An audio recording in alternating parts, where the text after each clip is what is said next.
विठ्ठले कृपा केली. जन्म जन्मांतरीचं पुण्य आहे. परमार्थाविषयी आवड, संतांची सेवा करण्याची आवड. या गाडीवर उभं राहून मी सोयी कुटुंबाचं खूप कौतुक करावं, मला कीर्तनाला बोलावलंय म्हणून असं अजिबात हिशोब नाहीये माझा. पण घरात जेवायला बसल्यानंतर आम्ही जेव्हा प्रसाद घेतला, घरच्या लक्ष्म्या एवढा आग्रह करून जेव घालत होत्या. खरंच त्या माता माऊल्यांचं सुद्धा मला कौतुक करावंसं वाटतं. तर आपल्या जीवनामध्ये एखादी धार्मिक गोष्ट घडण्यासाठी, संतांची सेवा घडण्यासाठी पूर्वजांचं पुण्य, संत कृपा या सगळ्या गोष्टी असाव्या लागतात. आणि संतांची कुठेतरी घडलेली सेवा त्याच्याशिवाय हे घडू शकत नाही. आम्हाला दुसऱ्याही वर्षी, म्हणजे वर्ष 9 आहे तसं सप्ताहाचं, पण आम्हाला कीर्तन मिळालं हे दुसऱ्या वेळेला. तर मागच्या वर्षी सेवा घडली, याही वर्षी कीर्तनाची सेवा. मी नरहरी दादांचे आणि छगन महाराजांचे धन्यवाद व्यक्त करते. आमच्या सर्व गावातील महिला भाविक, आमच्या माता माऊल्यांचंही कौतुक आहे. दिवसभर शेतात काही ना काही प्रत्येकाचा उद्योग चालूच असतो. शेतकऱ्याच्या शेतातल्या कामाचे दिवस आहेत ते, भले आपण पावसाची वाट पाहत असो, पण ते कसं कामच करतो आपण, वाट पाहण्याचं कसं. तर एवढी सगळी दिवसभराची कामं, या सगळ्या गोष्टी पाहून तुम्ही कीर्तनाला येऊन बसलेले आहात आणि मला पूर्ण विश्वास आहे तुम्ही पूर्ण जाग राहून कीर्तन ऐकणार आहात, कोणीच समाधी लावणार नाही. तर सगळ्या आमच्या माता वर्गाचं कौतुक. आमचे पुरुष मंडळ, दादा बाबा काका, जिथं जागा त्यांना सुटेबल वाटते अशा ठिकाणी सगळेजण बसलेले आहेत. पुढे काही समोर माझ्या बसलेले आहेत. मृदंगाचार्य महाराजांचं कौतुक आहे, खूप छान वाजवता महाराज तुम्ही. महाराजांचं नाव काय? माऊली महाराज. खूप छान वाजवता. माऊली बाबांसाठी एकदा टाळी वाजवू आपण. आपल्या गावात मोदी मंडळ आहे, परिसरातले काही वारकरी आहेत, गायनाची साथ देणारे हरिभक्त परायण रमेश महाराज, सुभाष महाराज, आजरे बाबा, सगळ्यांना सादर वंदन. विरेंद्र दादा, आमची गोडकंठाची गायिका आमची पूजाताई आहे, छोटी स्नेहल आहे, भाग्यश्री आहे, बाकी छोटे छोटे बाळगोपाळ आहेत.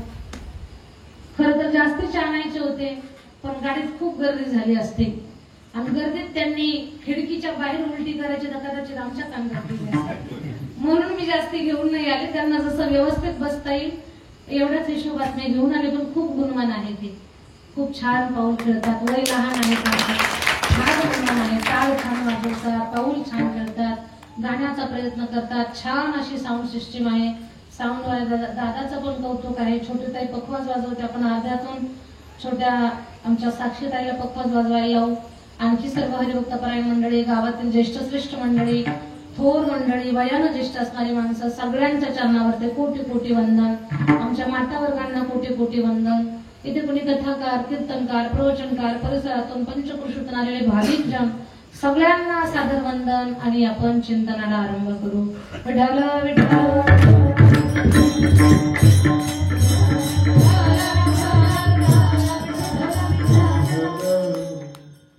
मला वाटतं छगनदार बाबा सगळ्यांचं आपण नामोल्लेख केलेला आहे. जरी याच्यातून एखादं महत्वाचं नाव जर माझ्याकडनं चुकूनच राहिलं तर त्यांनी छगन बाबांची भेट घ्या कीर्तन. तर असो, आपण अभंगावर चिंतन करण्याचा प्रयत्न करणार आहोत.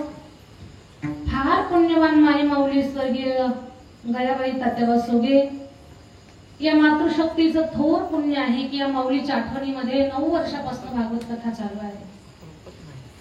जन्माला खूप माणसं येतात, तर या जगामध्ये खूप माणसं जन्माला येतात, पण काही माणसं जिवंत असून मेल्यासारखी असतात. ते ना कुणाच्या कामाचे, फक्त संसाराची सेवा करणार. बर, संसाराची सेवा करू नये माताचे काही आम्ही नाहीये, करू दे आपल्या कुटुंबाची सेवा. पण कुटुंबाची सेवा करत असताना त्या कुटुंबाला आध्यात्मिक संस्कार देणं हे खूप मोठं जबाबदारीचं काम आहे, जर आपला जन्म भारतात असेल तर. पण परिवाराला अध्यात्माचं ज्ञान नाही, कुटुंबाला देव कळत नाही, धर्म कळत नाही. मग ज्या कुटुंबामध्ये परमार्थ शून्य आहे, अशा कुटुंबाची किती जरी सेवा केली तर काय त्याचं महत्व आहे. काही लोक खूप जगतात, फक्त स्वतःसाठी जगतात, परमार्थापासून कोसो दूर आहेत. अशी माणसं जिवंत असून मेल्यासारखे असतात. पण काही माणसं असं जगतात, मेली तरी जिवंत राहतात. शरीरानं तर एक दिवस सगळ्यांना जायचंय. शरीर हे कायमचं टिकणार नाहीये. शरीराची होय माती, शरीराची होय माती. शरीराची तर माती होणार आहे. कधी होणार, काय होणार, सावता महाराजांचं गोड प्रमाण आहे. कोणी दिवशी यमयती चालून, कोणी दिवशी प्राण जाते घेऊन, कोणी दिवशी स्मशानी जाऊन एकटेच रहावे समयासी सादर भावे हो समयासी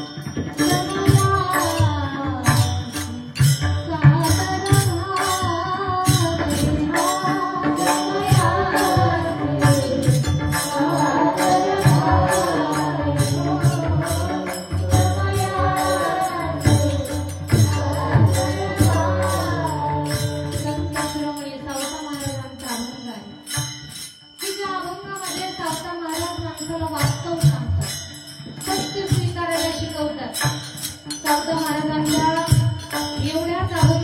संसारिक माणसाने अभ्यास केला ना तर त्या माणसाने पाय जमिनीला टिकून राहतो.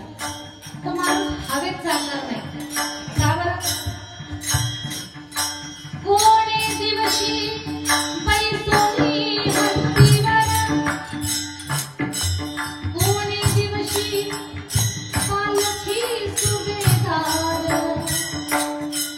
कोणी दिवशी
हवेत चालणार नाही. आपले पाय जमिनीवर राहतील. कसे बरं? काही सांगता येत नाही. कोणी दिवशी बैसोनी हत्तीवर आणि कोणी दिवशी पालखी सुभेदार, कोणी दिवशी पायाचा चाकर पायी चालवावे समयासी सादर भावे. हे वास्तव आहे. आणखी एका सत्याची जाणीव सावता बाबा करून देत आहेत की कधी मृत्यू येईल काही सांगता येत नाही. शरीर कधी संपल सांगता येत नाही. कोणी दिवशी यम येती चालून, कोणी दिवशी प्राण जाती घेऊन, कोणी दिवशी स्मशानी जाऊन एकटेच राहत. खरं तर मला एवढंच सांगायचंय की हे शरीर संपणार आहे. हे का सांगते मी तुम्हाला? काही माणसं जिवंत असून मेल्यासारखे असतात. काही माणसं मेली तरी जिवंत राहतात. आपल्या चांगल्या जगण्यानं, आपल्या कर्तृत्वानं, भले त्यांनी जगासाठी काही केलं नसेल, कुटुंबाला जर चांगले संस्कार लावले असतील, अध्यात्माचे संस्कार लावले असतील, तर त्या कुटुंबातली पुढे जन्माला आलेली पिढी त्या गेलेल्या माणसाच्या आठवणीमध्ये असे धार्मिक कार्यक्रम घडवून आणतात की जे सोवी कुटुंबानं आईच्या आठवणीमध्ये धार्मिक कार्यक्रम घडवून आणलेला आहे. तर हे गेलेल्या त्या मातृशक्तीचं पुण्य आणि त्या माऊलीनं कुटुंबाला लावलेले संस्कार. आता एक विषय मला अचानक आठवला म्हणून तुम्हाला सांगते. प्रत्येक आईच्या लेकरानं आपल्या आईच्या आठवणीत भागवत कथा घडवूनच आणतील असं सर्वांना शक्य नाहीये. पण किमान आपल्या आईची आहे तोपर्यंत तरी चांगली सेवा करणं हे सुद्धा भागवत कथा करण्यापेक्षा काही कमी नाही. बरं, ती जिवंत आहे, ते दोघं जिवंत आहेत, तोवर त्यांची चांगली सेवा करणं हे सुद्धा खूप मोठा आपल्या जीवनातला परमार्थ झाला. पण आई वडिलांची सेवा करणं, आई वडिलांच्या पाठीमागे त्यांच्या आठवणीत कथा घडवून आणणं हे सगळं करण्यासाठी लेकरांना, कुटुंबातल्या छोट्या लेकरांना किंवा पुढच्या पिढीला आईनं चांगले संस्कार लावले पाहिजेत. ही आईची सुद्धा तेवढीच महत्वाची जबाबदारी आहे. ज्या आईनं स्वतःचं कर्तव्य, स्वतःची जबाबदारी चोखपणे पार पाडली त्या आईची लेकरं नरहरी दादा असतील, ही सगळी लेकरं म्हणजे जे कुटुंब आहे या कुटुंबाला कसं स्वतःचं दायित्व कळालंय याचा अर्थ असा आहे की आईनं स्वतःचं कर्तव्य पार पाडले, जबाबदारी पार पाडली. माझं बोलणं तुम्हाला कळावं म्हणून एक उदाहरण सांगते. मातीला आकार देत असताना, चिखलाला आकार देत असताना कुंभार दादाची जी जबाबदारी आहे ना त्याही पेक्षा अधिक जबाबदारी लेकरू घडवत असताना आईची आहे. उदाहरण सांगते. एक कुंभार दादा चिखल तुडवत होते आणि हे उदाहरण एवढं महत्वाचं आहे त्याच्यामुळे तुम्ही सगळ्यांनी लक्ष देऊ नये का. कुंभार दादा चिखल तुडवत होते. त्यांच्या बायकोनं विचारलं, काय बनवणार आहात? म्हणजे आमच्या माता वर्गाला सवयच असते मध्ये काहीतरी विचारायचं. कधी कधी त्यांचं विचारणं फायदेशीर ठरतं तर कधी कधी अडचण येतात. त्या बाईनं विचारलं, काय बनवणार आहात तुम्ही? तो म्हटला, अगं सध्या चिलीमचा खूप जमाना आहे, मी चिलीम बनवणार आहे. लोक भरपूर चिलीम विकत घेतील, आपल्याला खूप पैसे मिळतील, गाडी बंगला सगळं काही होईल आपलं. बायको अधूनमधून भागवत कथा ऐकणारी, मंदिरात जाणारी, हरिपाठाला येणारी, घरात देवघरातल्या देवांची पूजा करणारी, कधी वेळ भेटला तर ज्ञानेश्वरीचं पारायण करणारी, खूप छान होती ती. साधारण होती बिचारी पण तिच्या जीवनात धार्मिकता होती. ते म्हटले, अहो तुम्ही चिलीम बनवणार आहात पण तुम्ही विचार केलाय का जे चिलीम विकत घेतील त्यांचं कुटुंब उद्ध्वस्त होईल. म्हणजे कसं?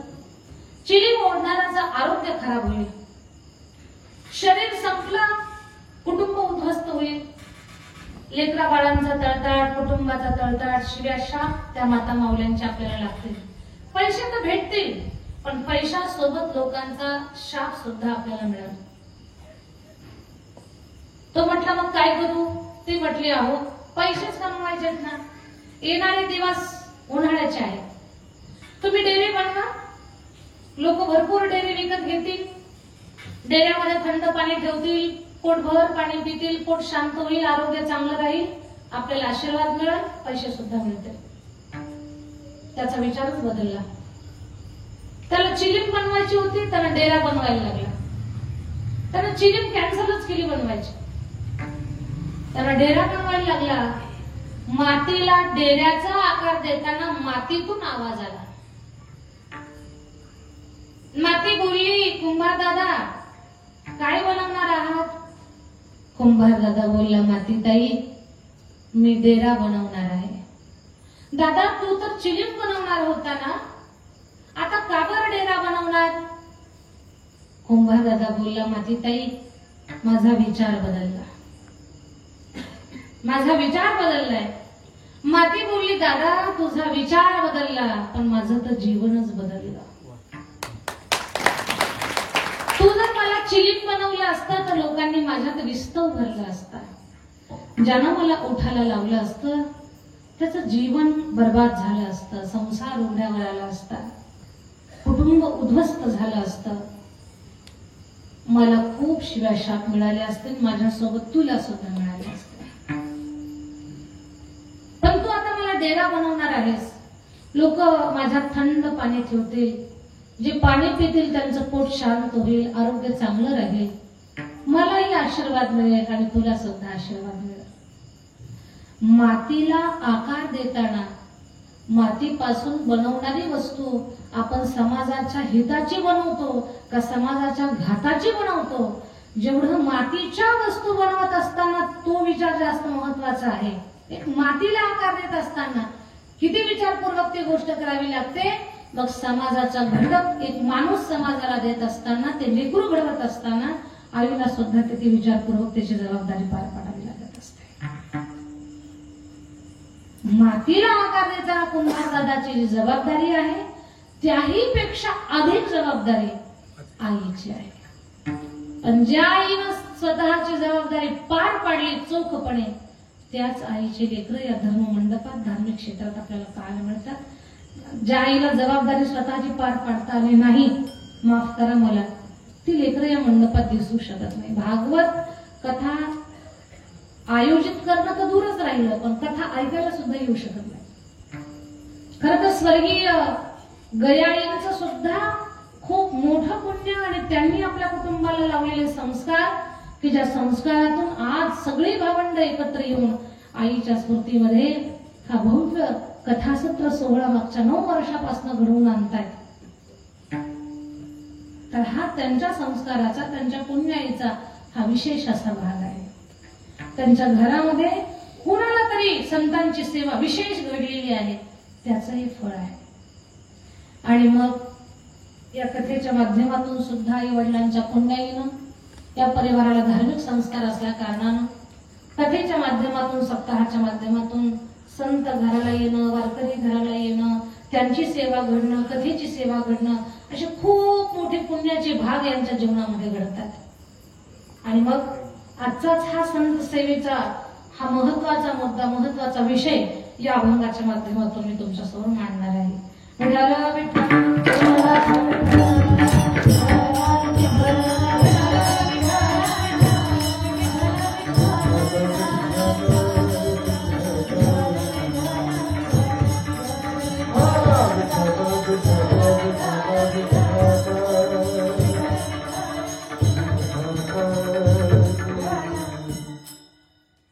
आता पहा, या कार्यक्रमाबद्दल मी बोलले, आता आपण अभंगावर चिंतन करणार आहोत. अभंग आहे जगद्गुरु तुकोबारायांचा. जगद्गुरु तुकाराम महाराज महान संत. जगद्गुरु तुकोबारायांचं महत्व किती सांगू मी तुम्हाला. जगद्गुरु तुकोबारायांच्या चरित्रामध्ये आपल्याला खूप आश्चर्य पाहायला मिळतात. खूप आश्चर्य. आश्चर्य म्हणजे काय? झोपल्या का काय उकळी. आश्चर्य म्हणजे काय बरं मी सांगते, तुम्हाला पटलं तर मान हलवा. एखादी गोष्ट शक्यच नाही, होणेच नाही, पण ती घडली. आश्चर्यचकित होतो की नाही आपण, अरे हे शक्यच नाहीये पण हे घडलंच कसं, त्याला आपण आश्चर्य म्हणतो. जगामध्ये 7 आश्चर्य आहेत. जगामध्ये 7 आश्चर्य आहेत. भारतातलं आश्चर्य आपण म्हणतो ताजमहल आहे. ताजमहल किती लोकांनी पाहिलाय? 1-2 बऱ्याच लोकांनी पाहिला असेल. रायगड किती लोकांनी पाहिलाय? एक पण नाही. उघडी रायगड एकदा पाहून या. पाहिलं असेल काही लोकांनी. तर या जागेवर उभं राहून सांगते, भारतीय लोकांसाठी, महाराष्ट्रीयन लोकांसाठी ताजमहल आश्चर्य नाही आपल्याला. आपल्यासाठी आश्चर्य म्हणजे अयोध्येचं राम मंदिर आणि महाराष्ट्रात उभं असलेली स्वराज्याची राजधानी रायगड, ही आपल्यासाठी आश्चर्य आहे. का बरं? रायगड उभा करण्यासाठी हिरोजी इंदुलकरांनी स्वतःचं घर, संपत्ती गहाण ठेवली आणि रायगड उभा केला. राजा इतके नसताना जबाबदारी पार पाडली. स्वराज्याची राजधानी रायगड उभा करण्यासाठी एक छत्रपती शिवरायांचा मावळा स्वतःची संपत्ती गहाण ठेवतोय आणि स्वराज्याची राजधानी उभी करतोय आणि तिकडे ताजमहल उभा करणाऱ्यांचे हात, ज्यांनी ताजमहल उभा केला त्या गोर गरीब लोकांचे हात ताजमहल तयार झाल्यानंतर कापल्या जातात.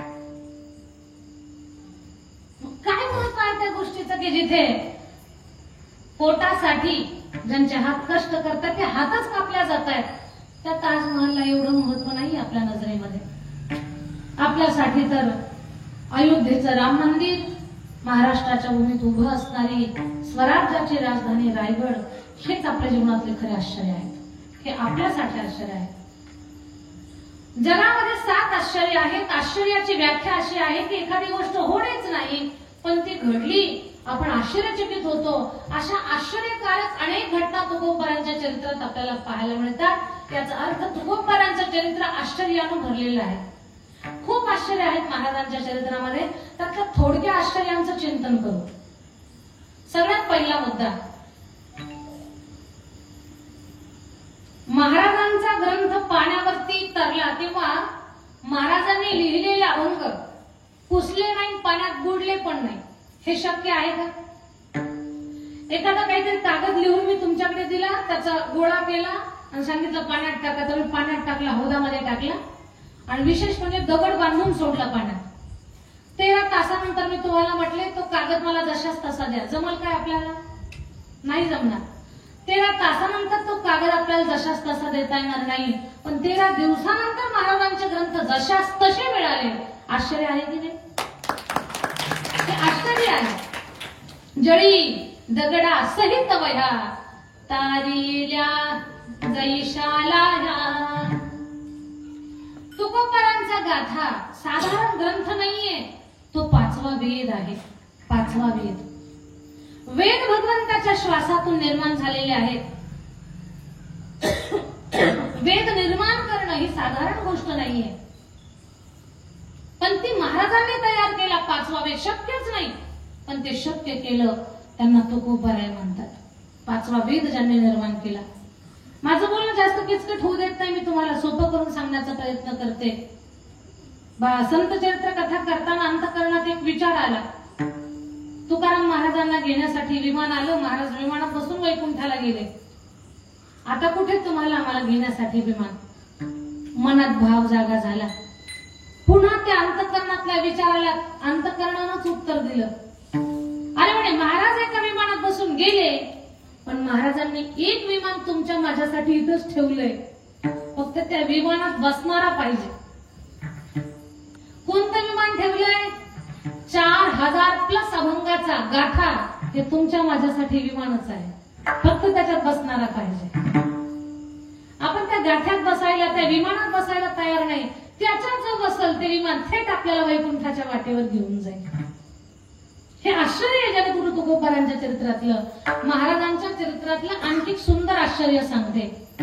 जगद्गुरु तुकाराम महाराज यांचं नाव जरी घेतलं ना तर यम घाबरून पळतोय. तुकाराम तुकाराम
नाम घेता कापी यम. आश्चर्य आहे की नाही? महाराजांचं नाव घेतल्यानंतर यमानं पळून जावं ही काय साधी गोष्ट झाली का? रुकडी ही साधारण गोष्ट नाहीये. पण हे आश्चर्य तुकोबारांच्या चरित्रामध्ये आहे की महाराजांचं नाव घेतलं यम पळून गेला. यमाला पाहिला कुणी पण पळावं हे आपल्याला कळत नाही. पळता येत नाही तो भाग वेगळा, पण किती पळावं हे आपल्याला कळत नाही. यमाला पाहिल्यानंतर ही आपली फजिती. तो यम आपल्याला घाबरवणारा, भीती दाखवणारा तो यम तुकोबाराचं नाव घेतल्यानंतर पळून जातो. थोडासा विचार करा, तुकोबारांचं नाव ऐकल्यानंतर जर यम पळून जातो आणि जो माणूस जर ओठावरती अखंड तुकाराम महाराजांचं नाव ठेवतो त्या माणसाला यमाची भीती आहे का? किती सोपी गोष्ट सांगितली. ज्याला आपण घाबरतो त्याला पळवून लावण्यासाठी फक्त तुकाराम तुकाराम तुकाराम तुकाराम तुकाराम तुकाराम. अवघड काय नाव घेण्यामध्ये, पण प्रॉब्लेम एक आहे, नको ती नावं घेत बसतोय पण तुकाराम महाराजांचं नाव आपल्या ओठाला लवकर येत नाही. चला, मुद्दा मला एवढा सांगायचा की तुकाराम महाराजांचं नाव ऐकल्यानंतर यम घाबरून पळून जातो. महाराजांच्या नावाला घाबरणं जरा वेगळं वाटतंय आपल्याला, पण पटवून देते हा मुद्दा तुम्हाला. पहा, असं एक देवाचं नाव आहे, ते देवाचं नाव ऐकलं की यम खरंच पळून जातो, भूत पळून जातात. ते नाव कोणतं ते तुमच्या तोंडातून मी बाहेर काढते, तुम्ही फक्त माझ्यासोबत संवाद करा. कधीतरी आपल्याला गावच्या स्मशानभूमीतून रात्री 12 नंतर येण्याचा योग यावा. जागे आहेत ना सगळे? कधीतरी आपल्यापैकी कुणाला तरी, मग आपल्याला जे वाटतं त्याच्यावर का नंबर येईना, कुणीतरी असावं, रात्री 12 नंतर गावच्या स्मशानभूमीतून येण्याचा योग यावा. 12च्या नंतरची वेळ असावी. स्मशानभूमीत पाय टाकला की साऱ्या गावातली लाईट झाली. मोबाईल सुद्धा आपला स्विच ऑफ पडा, मोबाईलची बॅटरी उतरावी, गावातली लाईट जावी आणि 4-2 पावलं आतमध्ये चालत गेलं की मग लक्षात यावं आज अमावस्या आहे.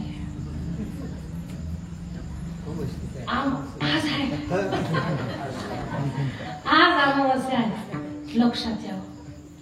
आणि कधीतरी लहानपणी आपल्या आजोबानं सांगितलेलं असावं, पप्या अमावस्याच्या दिवशी रात्री वडाच्या झाडाखाली 12 नंतर निघतं बरं, नसलं तरी दिसतं. जरी निघालं नसलं तरी दिसायला लागतं, वेगळ्या वेगळ्या आकृत्या दिसायला लागतात. एवढे आपण घाबरतो, एवढे घाबरतो. मग आपल्या तोंडातून एक नाव बाहेर पडतं. कोणतं?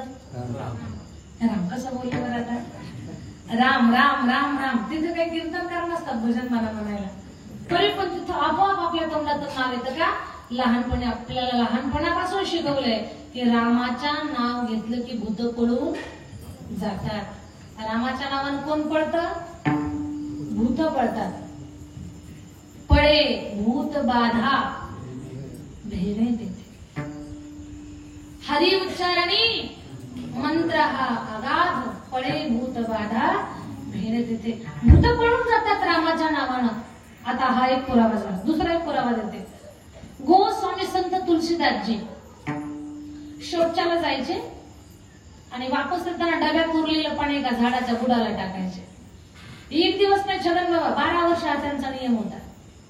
पण ते काही नियम ठरवून नाही केलं, सहजच घडलेलं. दादा येताना डब्यात उरलेलं पाणी झाडाच्या बुडाला टाकायचं. 12 वर्ष त्यांच्याकडनं सहज ही क्रिया घडली. तर 12 वर्षानंतर त्या झाडाच्या बुडातून एक भूत प्रकट झालं. हा हा हा हा भूत प्रकट झालं. ते भूत म्हणतं, महाराज मैं भूत हूँ, आपने मुझे 12 साल तक पानी पिलाया है, आप कहो जो मांगोगे वो हम आपको दे सकते हैं, खाली आप मांग लो, आपको जो चाहिए वो मैं दे सकता हूँ, तुम्हाला जे पाहिजे ते मागा, मी देऊ शकतो, मी भूत आहे, मी काही पण देऊ शकतो. गाडी मागा, पैसा मागा, दागिने मागा, मोबाईल मागा, भारीतले कपडे मागा, तुम्हाला जे पाहिजे ते मागा, मी ते देऊ शकतो. तुलसीदासजी म्हटले, एवढ्या भारी भारी वस्तू तू देऊ शकतो, तुझ्याकडे काही कारखाने आहेत का? काय? भूत म्हटलं, माझ्याकडे कारखाने नाहीयेत, पण सगळ्यांच्या कारखान्यातला माल आपलाच आहे. म्हणे कसं काय? तिथे सिक्युरिटी असते, पहारेकरी असतात, तिथून माल कसा आणणार? नाही म्हणे मला कोणाची परवानगी घ्यायची गरज नाही, मी गुपचूप जाऊन गुपचूप माल घेऊन येऊ शकतो. लक्षात घ्या, परवानगी न घेता जे कुणाचीही वस्तू उचलतात आणि पसार करतात ती भूत असतात, माणसं नसतात. ती माणसं न विचारता कुणाच्याच वस्तूला हात लावू शकत नाही. न विचारता दुसऱ्याच्या वस्तूला हात लावणारी माणसं नसतात. ते कोण असतात? भूत असतात. ते मी नाही म्हणत, तुम्ही बोललाय आता. फक्त तुम्ही सांगा तुम्हाला काय पाहिजे ते देतो. तुलसीदासजी म्हणतात, मला जे पाहिजे ते खरंच देशील? म्हणे महाराज मागा तर खरं. म्हणे खरंच देशील? अहो खरं खरं काय लावलंय? खरंच देतो. मागा, तुम्हाला काय पाहिजे ते मागा. तुलसीदासजी म्हटले, खरंच देशील का? अहो म्हणे महाराज खरंच देईल. तुम्ही फक्त मागा, तुम्हाला काय पाहिजे. भूताला काय माहिती की बाबा काय मागणार आहे.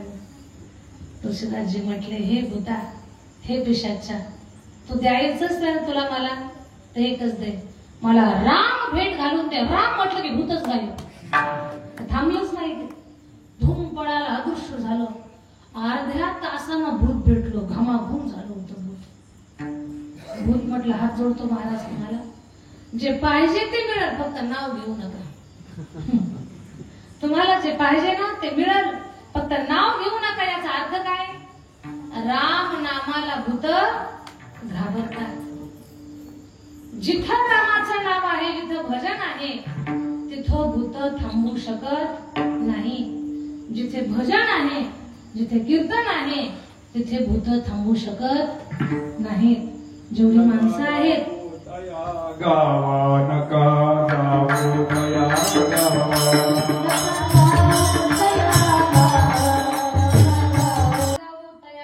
नामधारकाच्या शिवाय कीर्तनात भूत थांबू शकत नाही. माणसंच कथा कीर्तन ऐकू शकतात. जास्त काही बोलणार नाही मी, सगळी समजदार माणसं आहे. भूत कीर्तन ऐकू शकत नाही, कारण जिथं देवाचं नाव आहे तिथं भूत थांबू शकत नाही. ते भूत म्हणतं, नाव घेऊ नका, फक्त मिळेल तुम्हाला. याचा अर्थ रामाच्या नावाला काय होतंय? भूत घाबरत आहे. मग कोणीतरी म्हटलं, रामाच्या नावाला भूतानं घाबरणं ठीक आहे, पण तुकोबाराच्या नावाला घाबरायचं काय कारण? तुकाराम महाराज काय राम आहे म्हणून भूताला घाबरावं? तुकाराम महाराज म्हटले, मी काही राम नाही, तरी पण भूत माझ्या नावाला घाबरतात का? आणि त्याचं उत्तर असं आहे, मी राम नाही, पण आम्ही नावाचे तुकाराम आहोत म्हणून भूत घाबरतात. म्हणून तुकाराम तुकाराम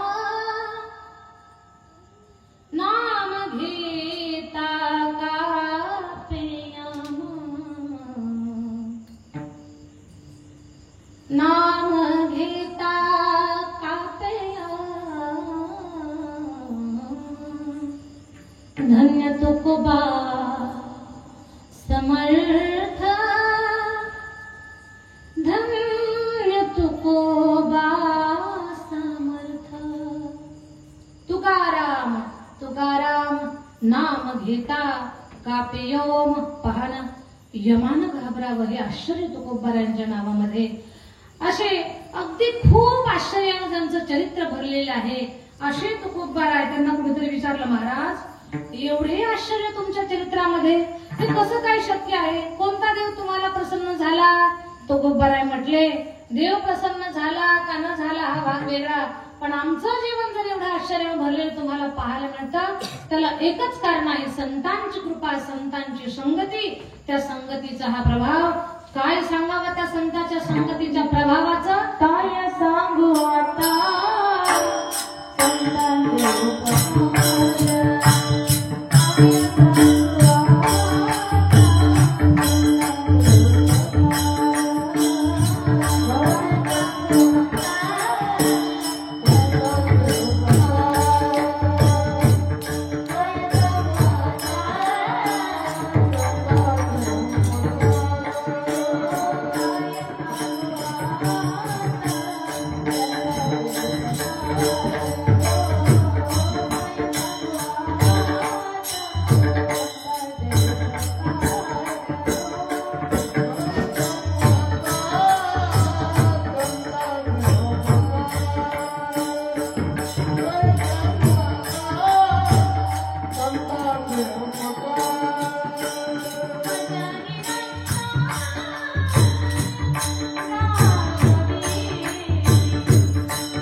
उपकार मज निरंतर जागविती. सगळ्यांनी लक्ष देऊन ऐका. जगद्गुरु तुकोबाराय सांगतात, जे काही आमच्या जीवनातलं तुम्हाला विशेष कौतुक वाटत असेल, हा सर्व संत कोटेचा प्रभाव आहे.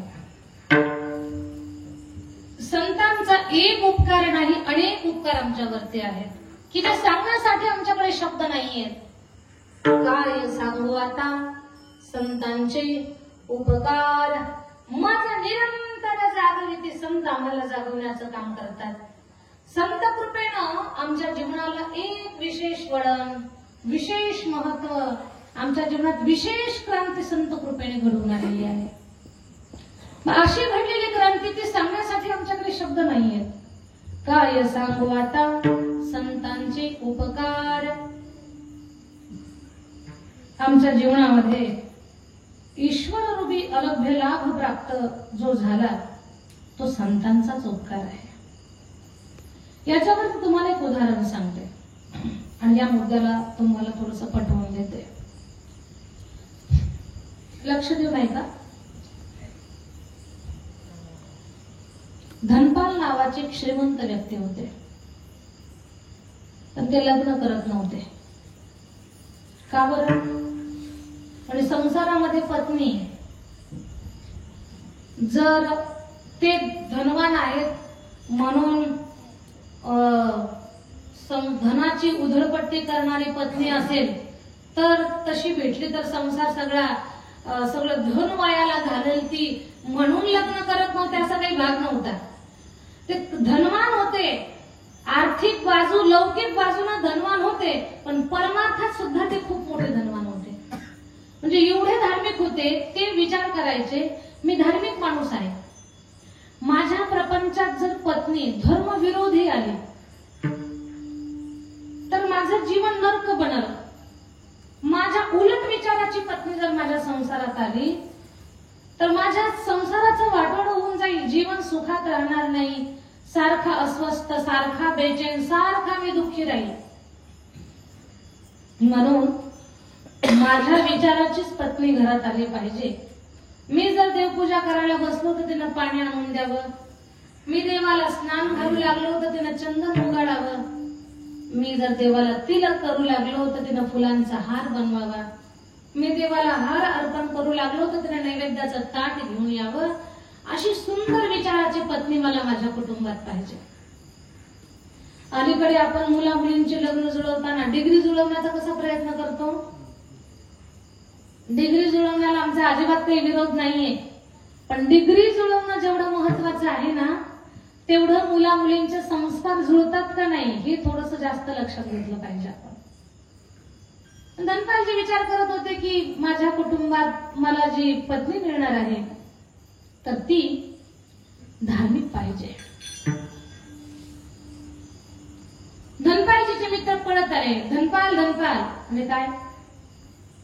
म्हणजे अशी मुलगी आहे, तिची सुद्धा अट आहे, जो रोज 1000 वारकऱ्यांना, देव ब्राह्मणांना, गोरगरिबांना जीव घालल, ती त्याच्या सोबतच लग्न करणार. धनपाल म्हटलं ही तर शेराला सव्वा शेर आहे. मी तर म्हणतोय की फक्त धार्मिकच असावी, ही तर उदार पण आहे आणि संत सेवेमध्ये हिला आवड आहे. आता हिच्या सोबत पत्रिका जुळते का नाही ते सुद्धा पाहायचं नाही, लग्न लावून घ्यायचं. आणि धनपालजीचं लग्न त्या मुलीसोबत झालं. लग्न झाल्यानंतर 4-2 दिवस काही पूजा पाठाचे दिवस पूर्ण झाले आणि त्याच्यानंतर धनपाल आपल्या पत्नीला म्हणतात, सती एकाच अटीवर मी तुला घरात घेऊन आलोय की तुला संत सेवेची आवड आहे, आता आपण संतांना जीव घालू, तो स्वयंपाक बनव, मी संतांना जेवायला निमंत्रण देतो. 1000 लोकांना रोज जेवण, गोर गरीब, देव ब्राह्मण, वारकरी, साधू संत सगळ्यांना 1000 लोकांना निमंत्रण दिलं. बाई एवढी सुगरण होती म्हणजे डाळीची पळीची महिनाभर गाठ पडणार नाही असली नव्हती ती. काही खूप उत्साही असतात पण सुगरण नसतात. लाडू तर असे करतात 2 दगडांना फोडल्याशिवाय फुटतच नाही. भजे असे करतात जे खाईल त्याचा महिनाभर पोट दुखत. काही फक्त उल्हासित असतात पण सुगरण नसतात. काही सुग्रण असतात पण खूपच चिकट असतात, वाढता वाढत नाही, त्यांच्या हातातलं सुटत नाही. अर्धी चपाती ठेवू का कोरभर ठेवू? आपल्या उपडीमध्ये तसलं कुणीच नाही. उपडीतल्या एक नंबर आहे. इथल्या मावशा खूप छान आहेत, तुमचं अजिबात काही सांगत नाही. इथून गेल्यावर विचार करू सांगायचं. ती बाई फार गुणवान होती. असला तिनं स्वयंपाक केला. संत जेवायला बसले, प्रेमानं वाढायला लागली, आग्रह करते. संतांना प्रेमानं जीव घातलं, दक्षिणा दिली, दर्शन केलं, सन्मानपूर्वक पाठवून दिलं. दुसऱ्या दिवशी पुन्हा एका दिवसाचा जेवणाचा कार्यक्रम होता. रोजच संतांना. आता धनपालजीची एवढी जाहिरात झाली ना, आणि धनपालजी रोज संतांना जीव घालतायत. 1000 लोकांना निमंत्रण, कधी 1100 लोक यायचे, कधी 1500 लोक जेवायला यायचे. मग आपल्याकडे सवय आहे, जर निमंत्रण नाही घालून दिलं, जोडीदार एखादा आला तर त्याला आपण म्हणत नाही तू निघून जा म्हणून. आपण काय म्हणतो, बसा आमच्या घासातला घास खा, पण खा, आलात आता योगायोगानं. तसं कोणी 1000, कधी 1500, कधी 1600 लोक जेवायला यायचे. रोजच जीव घालायचे धनपाल. पण कामाला कोणी जात नाही, उद्योग काहीच नाही, फक्त संतांना जीव घालायचं. त्या घरातलं धन किती दिवस टिकणार आहे? धन संपलं. धनपालजीच्या लक्षात आलं, फक्त 2 दिवसाच्या संत सेवेचं सामुग्री शिल्लक आहे. आता आपल्याजवळ संत सेवेसाठी धन राहिलेलं नाही. धनपालजीनं कसल्याच प्रकारचा गर्व आणि अहंकार न ठेवता आपल्या मित्राकडे उसनवारी मागितली. उसनवारी म्हणतायत, मला उसनं द्या. धनपाल्या धनवान आहेत हे समजून 6 महिने लोकांनी उसनवारी दिली. पण 6 महिन्यानंतर लोकांच्या लक्षात आलं, धनपाल नाही राहिले, ते गरीब झाले. कधी लक्षात आलं? धनपालला जेव्हा वापस मागायला लागले, आम्ही उसनं दिलेलं आम्हाला द्या, त्यांना देता नाही आलं. मग लोकांच्या लक्षात आलं, धनपाल गरीब झालेले आहेत. आता लोक उसनं पण देणार. धनपालजी व्याकुळ झाले. संतांना तर जीव घालायचं, कोणी उसनं देत नाही, आता काय करावं? धनपालजीनं संतांना जीव घालण्यासाठी चोरी चालू केली. लोकांचं धान्य चोरायचे, संतांना जीव घालायचे. लोक म्हटले, पैसे चोरी जाईना, दागिने चोरी जाईना, सोनं चोरी जाईना, धान्य चोरी जात आहे. लोक सावध झाले. धनपालजीच्या लक्षात आलं, आता धान्य चोरता येत नाही. धनपालजीनं अशा लोकांच्या घरी चोरी चालू केली जे कधीच कथा कीर्तनला येत नाही, त्यांच्याकडे चोरी चालू केली. ज्यांना कीर्तन कळत नाही, भागवत कळत नाही, रामायण कळत नाही, गावचं मंदिर नाही, संत नाही, सप्ताह नाही, काहीच कळत नाही, अशा लोकांच्या घरी त्यांनी डाका टाकायला चालू केलं. पण तीही लोक सावध झाली. धनपालजीला कळलं, आता चोरीच करू कुठं? चोरी तर करता येईना, संताला तर जीव घालायचंय. धनपालजीनं संतांना जीव घालण्यासाठी वाट मारे चालू केली. लोकांना अडवायचे, धन लुटायचे आणि त्याच धनानं संतांना जीव घालायचे. ज्या वाटेवर धनपालजी वाटमारी करत होते उपडी, त्या वाटेचा एवढा बोबाटा झाला की त्या वाटेवरच कोणी येईना. 3 दिवसापासून चक्कर मारत होते, कोणी येईच ना त्या वाटेवर. संत 2 दिवसापासून घरात होते. संतांना जीव घालायचंय, उद्या संतांना खाऊ घालण्यासाठी काहीच नाहीये. म्हणून अगोदरच्या दिवसापासून धनपालजीनं घर सोडलेलं आहे. वाटेवर बसून राहायचं, रात्रंदिवस वाट निहाळायची. रात्री कोणीतरी सापडले या हिशोबात पूर्ण दिवस पूर्ण रात्र वाटेवर बसले, कोणीच वाट सरू आला नाही. जसा उगवता सूर्य पाहिला, जीव तिळतिळ तुटायला लागला. म्हणे आता जर 12 वाजेपर्यंत कोणी वाट सरू भेटला लुटायला तर दारातले संत जीव घालू शकतो, नाहीतर संत माझ्या दारात उपवाशी राहतील. आता करू तर काय करू? देवाला प्रार्थना करायला लागले उगवत्या सूर्याला, हे सूर्यनारायणा, आजपर्यंत मी माझ्या पोटासाठी कधी दुःखी राहिलो नाही, माझ्या पोटाचा प्रश्न मला कधीच पडला नाही. संतांना जीव घालण्याची व्यवस्था देवा काहीतरी लाव, एक तरी वाटसरू वाट्यावर पाठव, माझ्यासाठी नाही, दारातल्या संतांना जीव घालण्यासाठी. ते एकदा का जीव घालून पाठवले की उद्या हात जोडून सगळ्यांना सांगाल माझ्या घरी कोणी येऊ नका. पत्नीची माफी मागाल, तुझा नियम मी सांभाळू शकलो नाही. पण देवा दारातल्या संतांना जीव घालण्याची व्यवस्था लाव. पण सूर्य डोक्यावर आला तरी कुणीच वाटसरू येईना.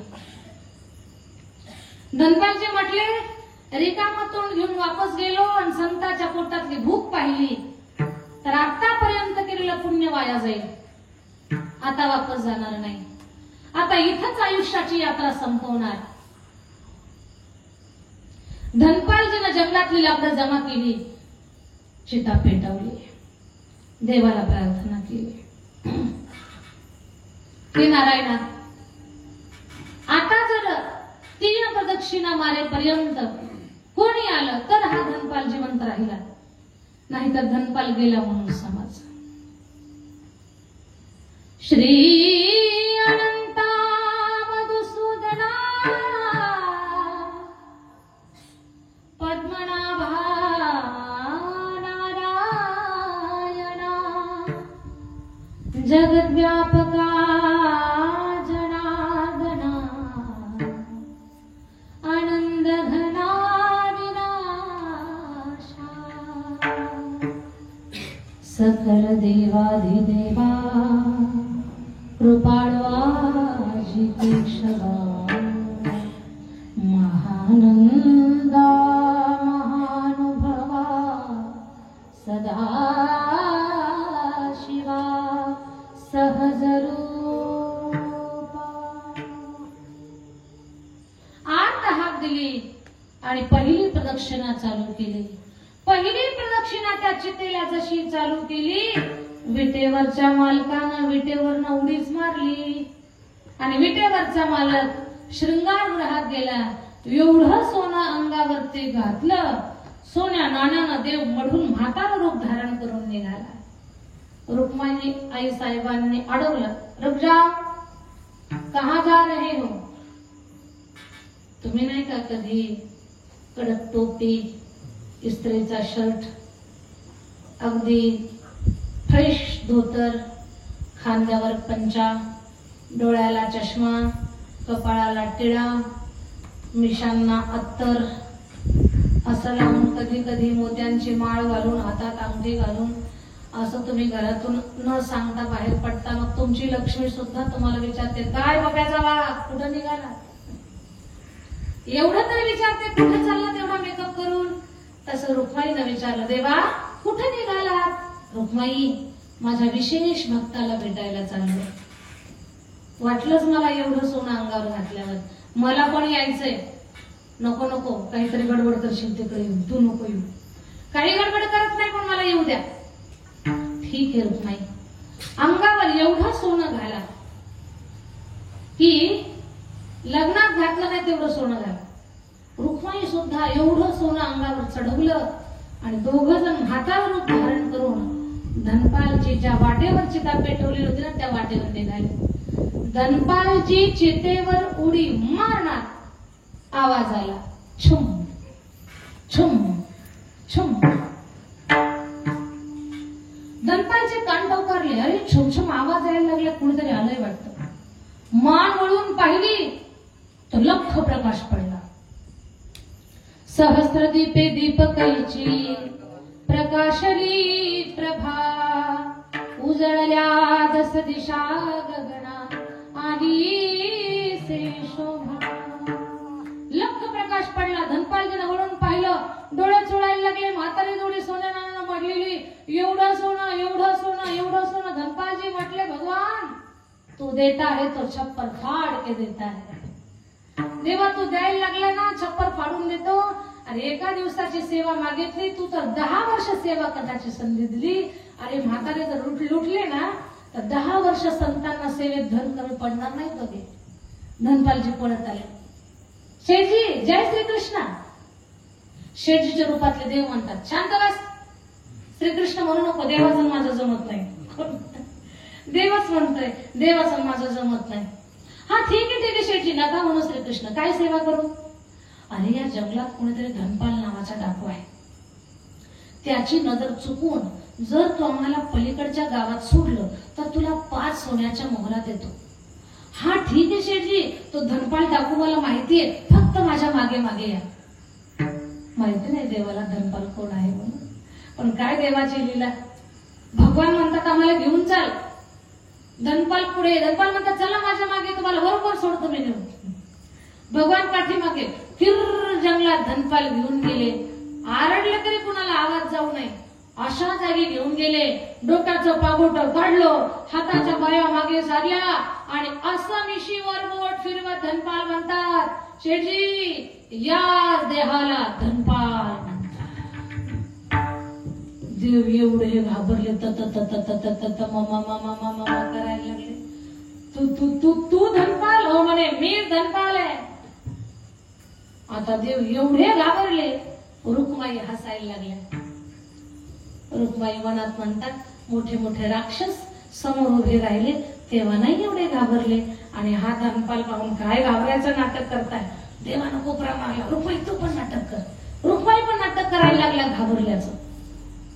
दोघं घाबरल्याचं नाटक करतात. धनपाल म्हणतो पटकन अंगावरचं सोनं काढा, नाही तुमची काही बरी बात नाही, इथंच गाडीन तुम्हाला जमिनीमध्ये. घाबरलेले भगवान गळ्यातलं सगळं अंगावरचं सोनं टोप टोप टोप टोप काढून देताय. आता भगवान म्हणतात, धनपाल आता येऊ का? थांब, तुझ्या पायाच्या जोड्यातला सोन्याचा आकडा आहे तो जोडा काढून दे, घेऊन टाक. पायातला जोडा दिला.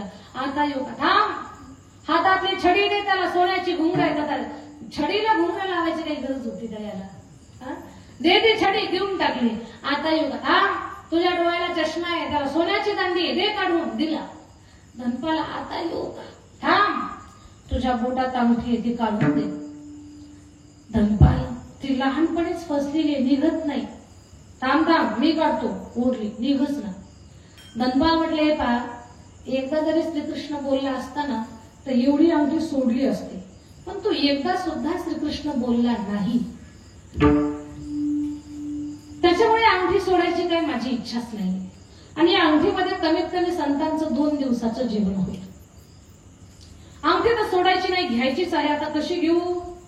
धनपालनं खिशातून सुरी काढली आणि धनपाल म्हणतात, हे बघ शेठजी, तुझा हात काही दानधर्म सेवा करत नाही, तोंड देवाचं नाव घेत नाही, हात तुझा काही दानधर्म करत नाही, अशी तुला करंगुळीची काही गरज नाही. तुझी करंगुळी कापतो आणि अंगठी काढून देतो. धनपाल देवाच्या करंगुळीला सुरी लावणार, भगवान प्रगट झाले. पंढऱ्यात भगवान की जय. भगवान प्रगट झाले आणि धनपालच्या हातातली सुरी गळून पडली. अश्रूने डोळे डबडबले, देवा या पामराच्या वाटेवर तुम्ही, देवा तुमची करंगुळी कापू लागलो होतो, मला माफ करा, चुकलो मी. धनपाल काहीच चुकला नाही. तो संत सेवेसाठी तू प्रयत्नांची पराकाष्ठा केलीस. संतांना जीव घालण्यासाठी स्वतःचा जीव अग्नीच्या ताब्यात द्यायला लागला होतास.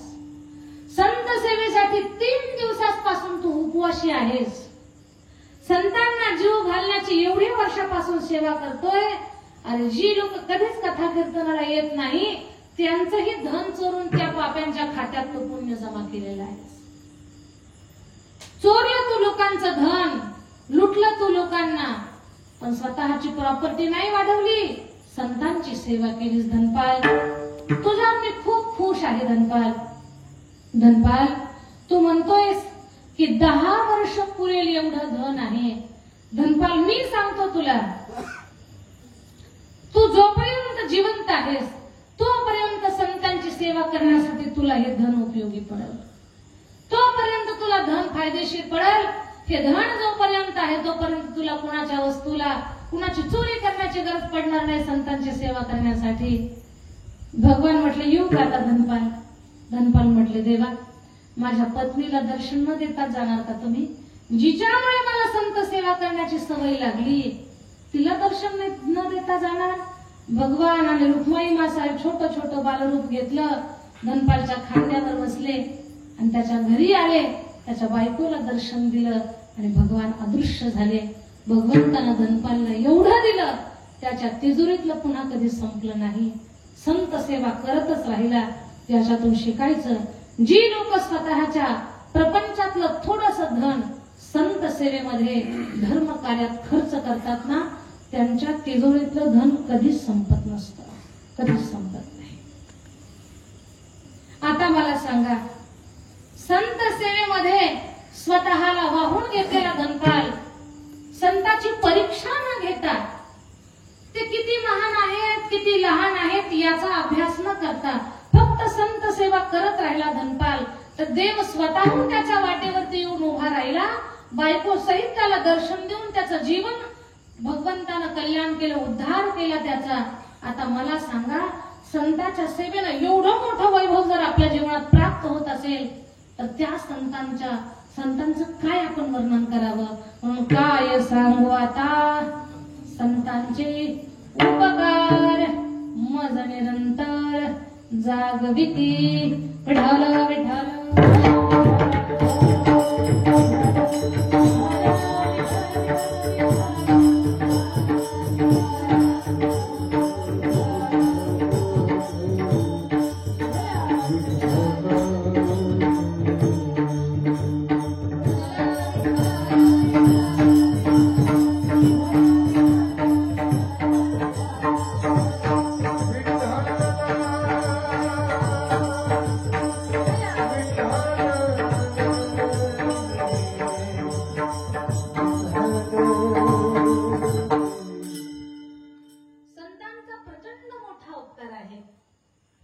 लक्षात घ्या, कीर्तन ऐकून आपण महाराज नाही झालो तरी चालल, पण कीर्तन ऐकल्यानंतर आपण माणूस तर नक्कीच बनू. हा संतांच्या विचाराचा प्रभाव आहे, संतांच्या सहवासाचा हा परिणाम आहे. एवढा मोठा परिणाम, एवढा मोठा प्रभाव संत विचारातून संत सहवासातून होत असेल, त्या संतांचं किती काय वर्णन करावं. काय सांगू आता संतांचे उपकार.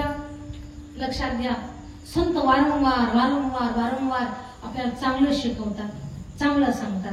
कीर्तनातून कधी कुणाचं वाटोळं कसं करावं हे तुम्हाला ऐकायला मिळालंय का? नाही.